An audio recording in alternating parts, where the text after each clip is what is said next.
بسم اللہ الرحمن الرحیم۔ معزز سامعین و ناظرین کرام، ماہ رمضان کا مقدس مہینہ جس کا ہمیں سارا سال انتظار رہتا ہے وہ شروع ہو چکا ہے۔ الحمدللہ اللہ پاک نے ایک بار پھر ہمیں اس میں عبادت و ریاضت کرنے کا موقع عطا فرمایا ہے، تو ہمیں کس طرح اپنے ماہ رمضان کو گزارنا ہے اس کے لیے انشاءاللہ میری گفتگو ہوگی۔ اللہ عز و جل ہمیں اس پر عمل کرنے کی توفیق عطا فرمائے۔ ماہ رمضان رحمت کا مہینہ ہے اور رحمت خداوندی کے دروازے کھول دیے جاتے ہیں، جس طرح کہ سرکار دو عالم نور مجسم شفیع معظم جناب محمد مصطفیٰ صلی اللہ علیہ وسلم کا فرمان ہے کہ جب ماہ رمضان آتا ہے تو رحمت کے دروازے کھول دیے جاتے ہیں، لہٰذا رحمت خداوندی کو پانے کی کوشش کیجیے، اور اس کے لیے ہمیں زیادہ سے زیادہ نیکیاں، سلام کو عام کرنا چاہیے، صدقہ و خیرات کرنا چاہیے، اور اس کے ساتھ ساتھ ہر اچھا کام جو اللہ رسول نے ہمیں کرنے کا حکم دیا ہے اس کو اختیار کرنا چاہیے، اور ساتھ ساتھ رحمت الہی کو پانے کی جو دعا ہے اس کا ورد وہ اپنا معمول بنا لے۔ وہ کیا ہے؟ یا حی یا قیوم برحمتک استغیث۔ پھر دوسری بات کہ ماہ رمضان یہ روزوں کا مہینہ ہے، روزے امت محمدی پر فرض قرار دیے گئے ہیں، تو روزے اس کو چھوڑنا نہیں ہے۔ یہ روزے پہلی امتوں پر بھی فرض تھے۔ آج کل اکثر ہٹے کٹے نوجوان جو ہیں وہ سحری افطاری پارٹی میں وہ بڑے ہمیں آگے آگے نظر آتے ہیں لیکن روزے نہیں رکھتے۔ تو اگر آپ صحت مند ہیں، مقیم ہیں، تو پھر آپ پر روزہ فرض ہے۔ بلا عذر روزہ ترک کرنے والا وہ گنہگار ہوتا ہے، اللہ کے عذاب کا حقدار ہوتا ہے، تو روزہ نہ چھوڑیے۔ ویسے بھی آج کل جو روزہ ہم عموماً رکھتے ہیں، سارا دن ہمارے بھائی سوتے ہیں اور پھر شام کو افطار پارٹی کا اہتمام ہوتا ہے، تو اس میں کون سا مشکل ہے؟ تو روزہ یہ لازمی رکھیں، اور روزہ خالص اللہ کی رضا کے لیے ہوتا ہے اور اس کو اللہ کی رضا کے لیے ہی رکھنا چاہیے۔ اس کے ساتھ ساتھ روزے کو جو باطل کرنے والے اعمال ہیں ان سے اجتناب کیجیے، جس طرح جھوٹ ہے، غیبت ہے، چغلی ہے، یہ روزہ اس سے باطل ہو جاتا ہے، اور بے حیائی ہے، بد کرداری ہے، اس کا جو ثواب ہوتا ہے نا روزے کا وہ ختم ہو جاتا ہے۔ روزے کی حالت میں زبان کی بھی حفاظت کرنی چاہیے، اور گھر میں عبادت کے لیے خاص جگہ مقرر فرمانی چاہیے۔ اس کے ساتھ ساتھ اگر اللہ توفیق دے تو سحری اور افطار پارٹی جو ہے افطاری، اس کا غرباء کے لیے اہتمام کرنا چاہیے۔ تیسری بات، یہ جو روزہ ہے وہ بخشش کا مہینہ ہے، اور اللہ روزے کے صدقے امت محمدی کی بخشش فرما دیتا ہے، جس طرح حدیث پاک میں آتا ہے کہ من صام رمضان ایمانا و احتسابا غفر له ما تقدم من ذنبه۔ جو شخص ایمان اور احتساب کے ساتھ روزہ رکھتا ہے اللہ اس کے پچھلے سارے گناہ معاف فرما دیتا ہے۔ تو گویا کہ ماہ رمضان بخشش کا مہینہ ہے، تو اللہ کی بخشش کی طلب، مغفرت کی طلب وہ زیادہ سے زیادہ کیجیے، اور اس کے لیے اپنے گناہوں سے نادم ہو کر اللہ سے معافی مانگیں، گناہوں سے تائب ہوں، اور پھر تمام مسلمانوں کے لیے بھی دعا کریں، اپنے مرحوم ماں باپ کے لیے بخشش کی دعا کریں، اور جو مستجاب اوقات ہیں، یعنی جن اوقات میں زیادہ دعائیں قبول ہوتی ہیں ان اوقات میں ضرور دعا کیجیے۔ سحری کے وقت ہے، افطار کے وقت ہے، اور اس کے ساتھ ساتھ مغفرت، دن میں کم از کم 70 بار جو ہے وہ استغفار کرنا چاہیے، اور استغفار کرنے کے لیے 2 دعائیں ہیں، میں 2 وظیفے بتا رہا ہوں۔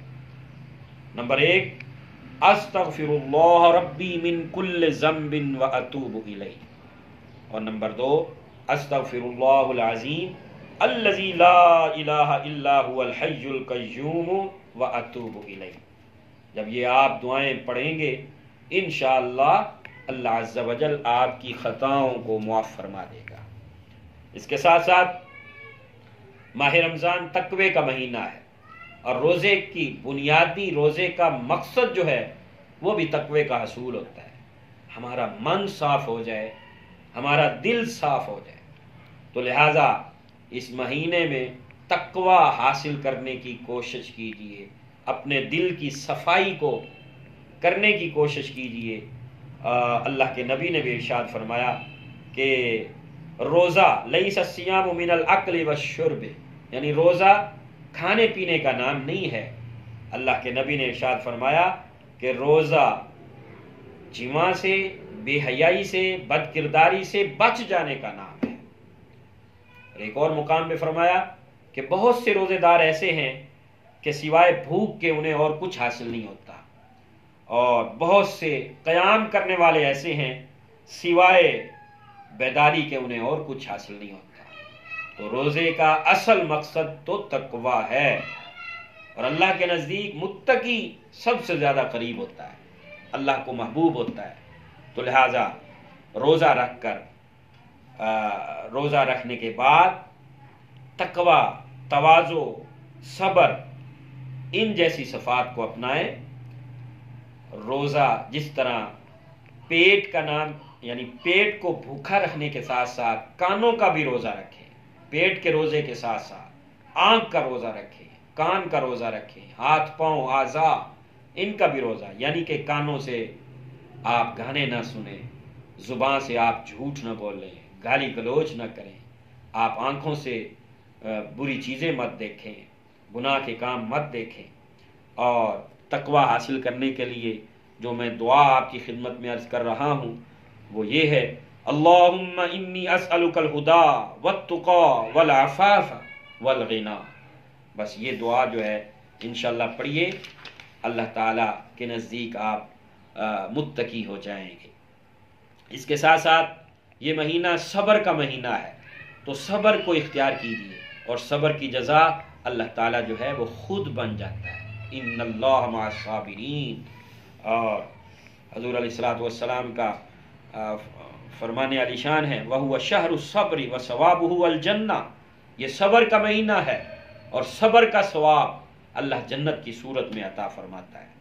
صبر کو حاصل کرنے کے لیے یہ کام کریں، ہر مشکل مرحلے پر صبر، جتنی بھی اللہ کی طرف سے تنگی آئے، مصیبت آئے، بیماری آئے، پریشانی آئے، دکھ ہو، درد ہو، کاروبار چلے نہ چلے، کسی بھی حال میں اللہ کی بارگاہ میں اللہ سے ڈرتے ہوئے صبر اختیار کیجیے۔ اے اللہ، یہ تیری طرف سے آئی ہے، تو نے ہی اس کا خاتمہ کرنا ہے۔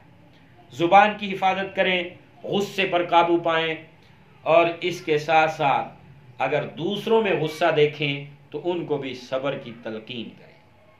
ماہ رمضان قرآن کا مہینہ ہے، یہ قرآن، ایک حدیث پاک میں آتا ہے، الصیام والقرآن یشفعان الی یوم المیزان، کہ قرآن اور روزہ یہ قیامت کے دن بندہ مومن کی شفاعت کریں گے۔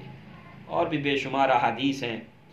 تو لہٰذا جو قرآن پاک پڑھنے پہ اجر ہوتا ہے، قرآن پاک دیکھنے پہ اجر ہوتا ہے، قرآن پاک سننے پر اجر ہوتا ہے، قرآن پاک سے محبت کرنے پر اجر ہوتا ہے۔ اگر آپ پڑھ سکتے ہیں تو اس کو لازمی پڑھیں، اس کے ایک حرف پر ایک گناہ معاف ہوتا ہے، ایک نیکی کا ثواب اللہ عطا فرماتا ہے۔ اور اگر آپ نہیں پڑھ سکتے تو اس کو آپ سیکھیں، آپ عمر کی کوئی قید نہیں، بوڑھے بھی ہوگے تو قرآن پاک سیکھیں، قرآن پاک کی تلاوت ہر روز اپنا معمول بنائیں، کم از کم ماہ رمضان میں ایک بار تو قرآن ختم کرنا چاہیے۔ ایسے کئی افراد ہیں جو 10 قرآن، یعنی ہر روز ایک قرآن ختم کرتے ہیں، لیکن کم از کم ایک قرآن پاک تراویح میں سماعت فرمائیں، اور ایک قرآن پاک آپ خود جو ہیں اس کو لازمی پڑھیں۔ اور پھر اس کے ساتھ ساتھ کچھ حصہ یاد کرنے کی بھی کوشش فرمائیں، اور جس کو نہیں آتا وہ سیکھے، بچوں کو بھی سکھائیں، قاری صاحب کے پاس، اپنے رہبر، اپنے بڑے، جس کو بھی قرآن، جس سے آپ بہتر مناسب سمجھتے ہیں وہاں سے قرآن پاک جو صحیح پڑھانا جانتا ہو۔ آن لائن بھی آج کل قرآن پاک پڑھایا جاتا ہے، تو آپ قرآن پاک لازمی سیکھیں، صرف الماریوں کی زینت مت بنائیں، اپنی خواتین سے بھی کہیں کہ وہ قرآن پاک پڑھیں، اور انشاءاللہ جس گھر میں قرآن پڑھا جائے گا نا، اس گھر میں انشاءاللہ لڑائی جھگڑا نہیں ہوگا، معاشی پریشانی نہیں آئے گی، مصیبت نہیں آئے گی، کوئی لڑائی نہیں ہوگی، سس نو میاں بیوی، یہ ساری لڑائیاں قرآن کی انشاءاللہ برکت سے ختم ہو جائیں گی۔ تو قرآن پاک کی تلاوت کثرت سے کیجیے۔ اس کے ساتھ ساتھ ماہ رمضان دعا کا مہینہ ہے، اور اللہ تعالیٰ قرآن میں فرماتا ہے اجیب دعوت الداعی اذا دعان، کہ جب بھی دعا کرو میں تمہاری دعائیں قبول کرتا ہوں۔ اللہ کے نبی نے ارشاد فرمایا 3 دعائیں اللہ رد نہیں فرماتا، 3 دعائیں اللہ رد نہیں فرماتا۔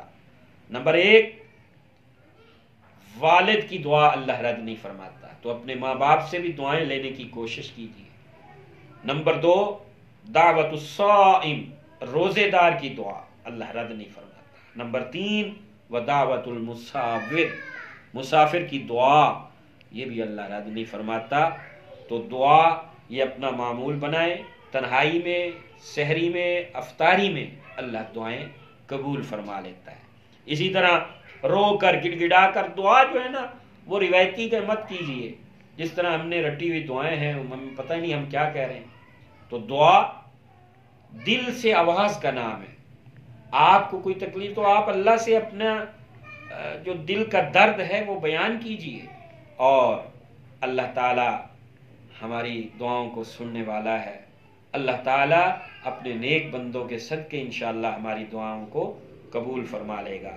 اگر ہو سکے تو فرض نمازوں، جو ہم دعاؤں کا طریقہ ہے فرض نمازوں کے بعد مانگتے ہیں، اسی طرح تلاوت قرآن پاک کے بعد، افطار کے وقت اور تہجد کے وقت، تو یہ بھی جو ہے دعاؤں کی کتب اگر آپ کسی مکتبے سے حاصل کر لیں یہ تو بہت اچھی بات ہے، وہ آپ کو بہت سی مختلف دعائیں ہیں، لیکن اصل دعا جو ہے وہ اپنے دل کی آواز کا نام ہے۔ اپنے دل کی آواز سے دعا کریں، انشاءاللہ میرا پروردگار ہماری دعاؤں کو قبول فرمائے۔